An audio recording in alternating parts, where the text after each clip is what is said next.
വസ്തുതകൾ മറച്ചുവെച്ചാണ് കേരളത്തിലെ ഒരു കൂട്ടം ആശാവർക്കർമാർ സമരം സംഘടിപ്പിക്കുന്നതെന്ന് CITU ദേശീയ സെക്രട്ടറി AR സിന്ധു. കേന്ദ്ര സർക്കാർ ബജറ്റ് വിഹിതം വെട്ടിക്കുറയ്ക്കുന്നത് രാജ്യത്ത് ആശാവർക്കർമാരുടെ പ്രവർത്തനത്തെ ബാധിച്ചിട്ടുണ്ട്. ഇത് പറയാതെ പോകുന്നത് ബോധപൂർവമാണെന്നും ആശാവർക്കേഴ്സ് ദേശീയ പ്രസിഡന്റ് കൂടിയായ AR സിന്ധു പറഞ്ഞു.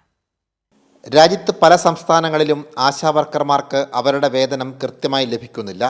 ഇതിന് കാരണം കേന്ദ്ര ഗവൺമെൻറ് സമീപനമാണ്.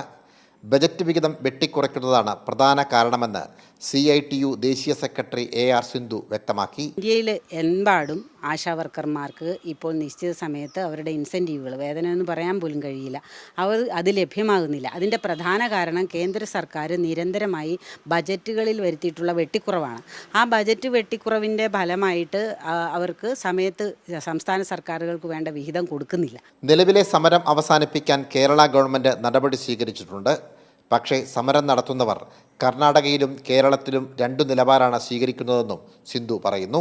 കേരളത്തിൻ്റെ ആരോഗ്യ മേഖലയിലുള്ള വിഹിതം കേരളത്തിലെ ആരോഗ്യ മേഖലയിലെ നേട്ടങ്ങൾ കൊണ്ട് വെട്ടിച്ചുരുക്കുന്ന ഒരു സർക്കാരാണ് കേന്ദ്രത്തിലുള്ളത് എന്നും കൂടി നിങ്ങൾ പരിഗണിക്കണമെന്ന് അവർ അഭ്യർത്ഥിക്കുകയുണ്ടായി. രാജ്യത്ത് അർഹമായ വേതനം ആശാവർക്കർമാർക്ക് ലഭിക്കുവാൻ CITU നിരന്തരം സമരം സംഘടിപ്പിച്ചിട്ടുണ്ട്.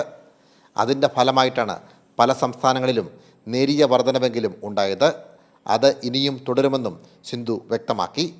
സാംജിത് ആർപ്പൂക്കരയ്ക്കൊപ്പം സനോജ് സുരേന്ദ്രൻ, കൈരളി ന്യൂസ്, കോട്ടയം.